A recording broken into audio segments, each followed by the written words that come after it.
Fernando Canet. El metacine como práctica cinematográfica, una propuesta de clasificación. Introducción. Que el cine puede vampirizar es un hecho. Un ejemplo de ello lo encontramos en Arrebato, Iván Zulueta, 1979, en la que su protagonista, el cineasta José Sirgado, acaba siendo vampirizado por la cámara. Este gesto ya se anticipa al comienzo de la película.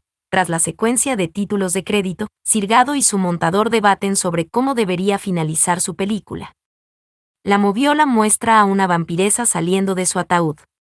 Su mirada a cámara apela a su próxima víctima, que no es otra que el propio cineasta. Sirgado se despide bromeando de su montador con una dentadura de vampiro postiza y el cuello manchado de sangre, mientras escuchamos a Richard Wagner, como también lo haremos cuando al final de la película el director es arrebatado por la cámara. Para Juan Miguel Company y Javier Marsal, que el sujeto forme parte de la naturaleza fotoquímica del cine puede resultar la más alucinante de las fantasías cinéfilas.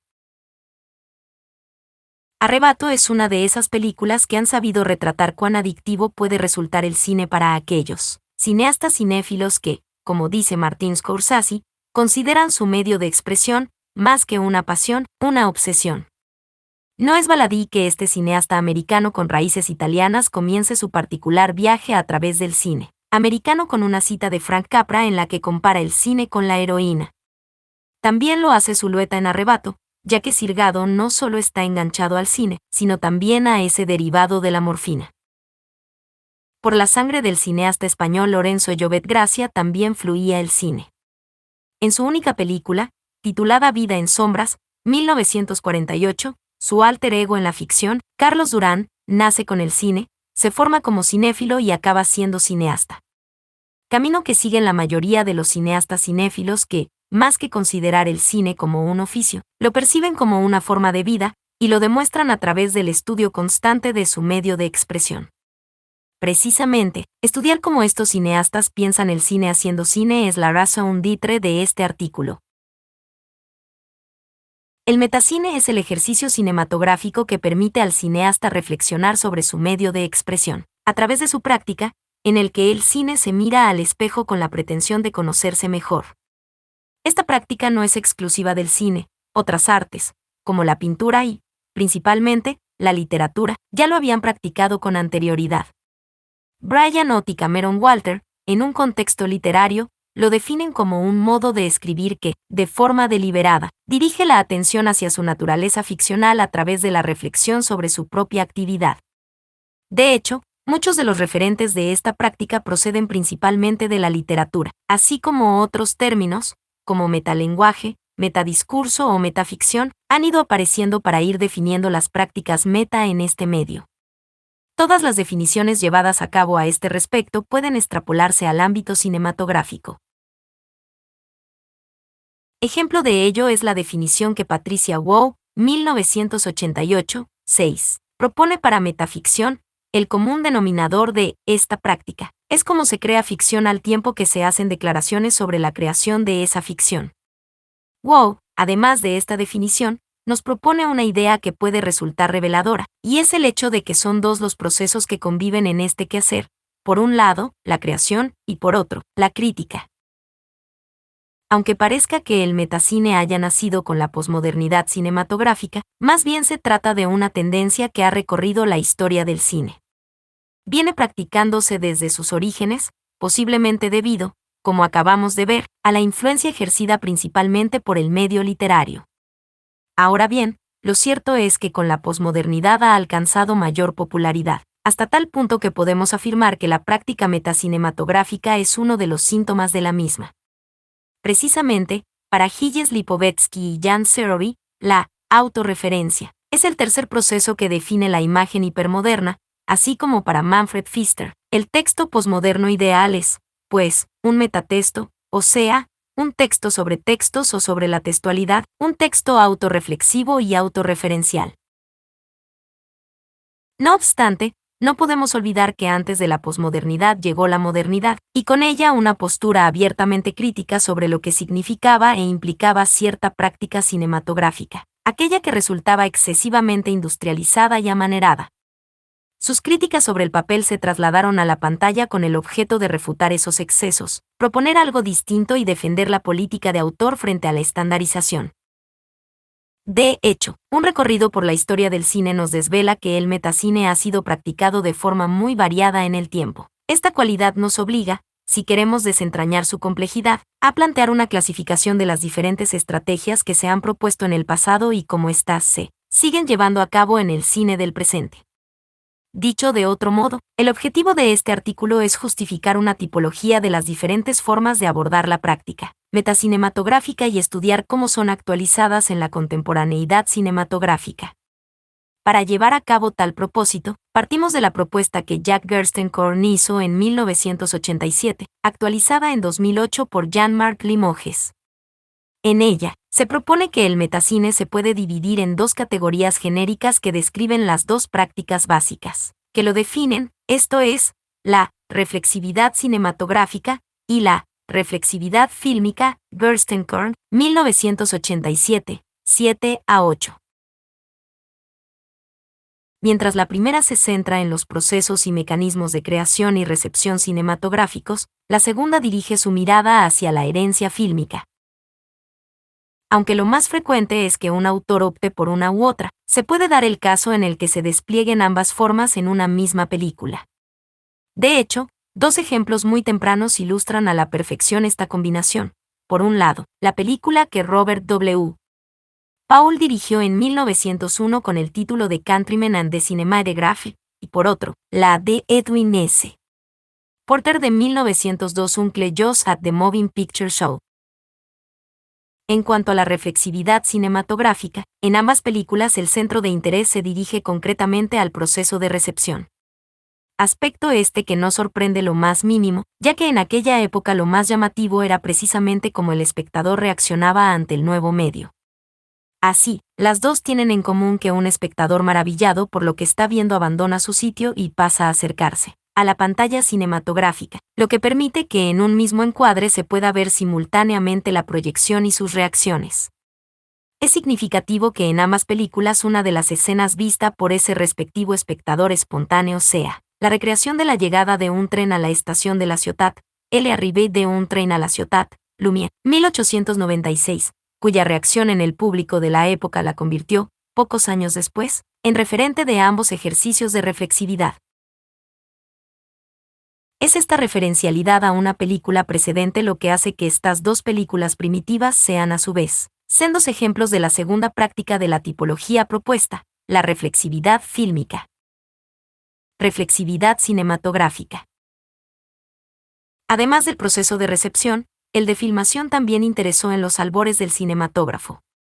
Fue la presencia de la cámara lo que más llamó la atención a los coetáneos de la época. Se observa su protagonismo en How It Feels to Be Run Over, Cecil M. Hepworth, 1900, y The Big Swallow, James Williamson, 1901. En ambos casos, la cámara acaba mal parada. En el primero, es arrollada por un vehículo, mientras que en el segundo un personaje la engulle. Unos años más tarde, en 1914, el momento de la filmación volverá a tener su protagonismo en la película Carrera de autos para niños, Kid Auto Races at Venice, Henry Lerman. En este caso, el motivo de interés se centra en ver cómo la presencia de la cámara altera la conducta de aquellos que son filmados. Charles Chaplin, interpretando su papel más universal, Charlotte, asiste a una carrera, y al ver la cámara, no puede dejar de ser el centro de la filmación. El conflicto se desata entre él y el director, que evidentemente lo considera una molestia, figura 3. En la medida en que el cine se iba configurando como industria, la mirada se fue desviando de los propios mecanismos fílmicos hacia las características que iban definiendo la floreciente industria. Así, a finales de la década de los 20, King Vidor, con su película Espejismo, Show People, 1928, inicia una categoría dentro de la reflexividad cinematográfica, aquella que se centra fundamentalmente en desvelar los entresijos del funcionamiento de la industria hollywoodiense. Como apunta Robert Stamm, se trata de películas de Hollywood que tienen el propio Hollywood como tema y que se centran, adecuada o inadecuadamente, crítica o acríticamente, en el proceso de producción de una película. La década de los 50 resultó especialmente fecunda en este tipo de propuestas. Comenzó con una de las películas míticas a este respecto, El crepúsculo de los dioses, Sunset Boulevard, Billy Wilder, 1950. A esta le siguieron otras propuestas emblemáticas, como Cantando bajo la lluvia, Singing in the Rain, Stanley Donen y Gene Kelly, 1952, Cautivos del mal, The Bad and the Beautiful, Vicente Minnelli, 1952, y Ha nacido una estrella, A Star is Born, George Cukor, 1954. Este último director ya se había iniciado en 1932, con su película Hollywood al desnudo, What Price Hollywood, en esta categoría, que podemos definir como Meta-Hollywood. Un tema recurrente en este tipo de películas es la transición del cine mudo al sonoro y sus consecuencias para la industria. Una actualización reciente de este tema se ha llevado a cabo en la película The Artist, Michel Hazanavicius, 2011. En ella, este director francés de orígenes lituanos recrea la atmósfera y estilo de aquellas películas volviendo de nuevo al blanco y negro, al formato 4:3 y a la ausencia de diálogos. La desaparición de un sistema, el cine mudo, y la aparición de uno nuevo, el cine sonoro, dio lugar a cambios en los procedimientos de producción, pero, sobre todo, tuvo consecuencias en los actores. Viejas estrellas se desvanecieron mientras que nacieron otras nuevas. En The Artist, el primer caso es representado por George Valentin, trasunto de Rodolfo Valentino, mientras que el segundo lo es por Peppy Miller, inspirado quizás en su caso en Peggy Pepper, protagonista de Espejismos, King Vidor, 1928. Así, el ascenso y el declive se cruzan en The Artist motivados por uno de los cambios más importantes en la industria cinematográfica, transformación que provocó inicialmente una revolución pero que con el tiempo las discrepancias entre el viejo y el nuevo sistema se fueron disipando. De ahí que la película finalice triunfante con el número de baile entre George y Peppy, figura 4. Por tanto, podemos considerar The Artist como un ejemplo contemporáneo de lo que hemos visto más arriba, esto es, de la hibridación entre la reflexividad cinematográfica, centrada en estos casos en los cambios que se produjeron en la industria motivados por la llegada del sonoro, y la fílmica, trazada en este ejemplo a través de la referencialidad a las películas que en su época ya abordaron este tema. No obstante, la reflexión sobre los modelos de producción y métodos de representación hollywoodienses no solo se ha llevado a cabo desde su interior, sino también desde los márgenes, principalmente desde la modernidad, que precisamente nace como alternativa al clasicismo cinematográfico. En este caso, la reflexividad propuesta no es tan condescendiente, sino todo lo contrario. Surge como crítica al statu quo imperante. Uno de los principales exponentes de este quehacer es Jean-Luc Godard, quien, a través de su práctica cinematográfica, ha buscado reivindicar la política de autor a la vez que defenestrar los métodos industriales que coartan la libertad creativa e imponen al mismo tiempo una forma estandarizada de hacer. Por ejemplo, en la secuencia de arranque de su película El viento del este, Le Vent d'Est, 1970, Godard arremete contra la voluntad de Hollywood de que el espectador piense que la imagen representada es real y no, fruto de una construcción discursiva, en otras palabras, las de Don Frederiksen III. Godard cuestiona la voluntad de Hollywood de ocultar su trabajo sobre la realidad bajo una fuerte impresión de realidad. 4. Stam define esta postura de la modernidad, apelando a Mikhail Bakhtin, de carnavalesca, agresivo antiilusionismo, que explota y trasciende categorías narrativas convencionales. Asterisco, asterisco, asterisco. Otra de las categorías que podemos distinguir dentro de la reflexividad cinematográfica es la formada por aquellas películas que narran las dificultades que deben ser superadas para que un proyecto cinematográfico llegue a buen puerto. El patrón más común sería aquel protagonizado por un director que tiene que luchar contra los inconvenientes que van surgiendo a lo largo del rodaje de una película. Este argumento resulta la excusa perfecta para que el cineasta, a través de un alter ego, airee sus pensamientos sobre el cine. Por ejemplo, en el caso de La Noche Americana, La Nuit Américaine, François Truffaut, 1973, es el propio Truffaut quien lo hace interpretando al cineasta Ferenc. Un ejemplo contemporáneo de esta categoría sería Road to Nowhere, Monte Helmen, 2010. Aunque las dificultades pueden ser de naturaleza variada, hay una que resulta constante en la mayoría de estas películas: la presencia de la figura del productor, antagonista y responsable de las principales contrariedades del director. Un ejemplo señero es la película El estado de las cosas, Der Stand der Dinge, dirigida por W. M. Wenders en 1982.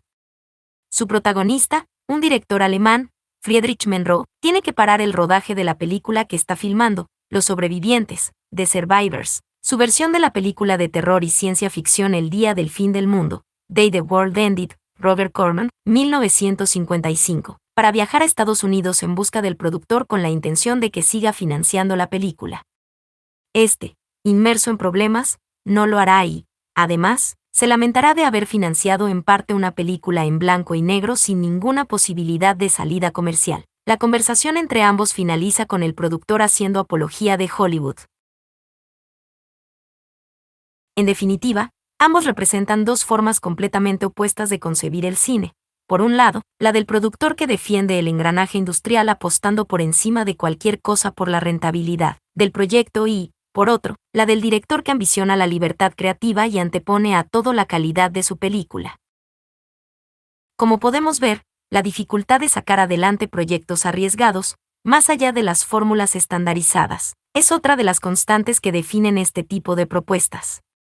Otro ejemplo de ello es la película Irma Vep, filmada por Oliver Assayas en 1996.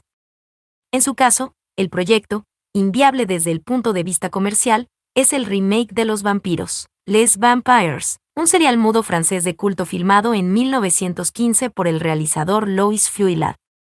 Igualmente, Gedder nos ofrece En el desprecio, Le Mépris, 1963, otro ejemplo de esta constante. En concreto, la imposibilidad de adaptar la Odisea de Homero siguiendo los parámetros de una producción al uso. Tampoco resulta sencillo adaptar la compleja vida y opiniones del caballero Tristram Shandy, escrita por Laurence Sterne en 1759. Justamente esta complicación motiva el conflicto central que mueve la trama desarrollada por Michael Winterbottom, en su película Tristram Shandy, A Cat and Bull Story 2005. Asterisco asterisco asterisco. Precisamente Adaptation, El ladrón de orquídeas, es el título de la película dirigida por Spike Jonze en 2002, basada en las dificultades que en la vida real tuvo su guionista Charlie Kaufman a la hora de adaptar la novela El ladrón de orquídeas, escrita por la periodista y novelista americana Susan Orlean. Aquí, a diferencia de los casos anteriores, no se muestra cómo una película se está filmando, ya que las imágenes que el espectador va viendo son las que el guionista en la ficción, también llamado Charlie Kaufman, Nicolas Kay, va creando conforme las va escribiendo. Así pues, no se habla tanto del proceso de producción de una película, sino de cómo la misma cobra forma. De este modo, se puede hablar de dos prácticas. Por un lado, aquella que hace visible el proceso de creación de una película, la creación de un enunciado, y, por otro, aquella que lo hace de la propia película, es decir, de su propio enunciado. Para Gerstenkorn esta segunda práctica despliega ese juego de espejos que una película mantiene consigo misma, por lo que podemos hablar de su carácter autorreflexivo. Característica que la acerca a la idea de estructura especular y a su vez a la de construcción en abismo o puesta en abismo, del francés mise en abîme, término que se suele utilizar para describir este tipo de prácticas, ya que, como dice Christian Metz, se presta muy bien para designar esa construcción que autoriza todos los efectos especulares. Metz considera Fellini, 8,5-812, Otto e Mezzo, 8,5, dirigida por Federico Fellini en 1963, una de las películas ejemplares de este quehacer, ya que no es solo un film sobre el cine, o un film sobre un cineasta, sino un film sobre un cineasta que reflexiona acerca de su film.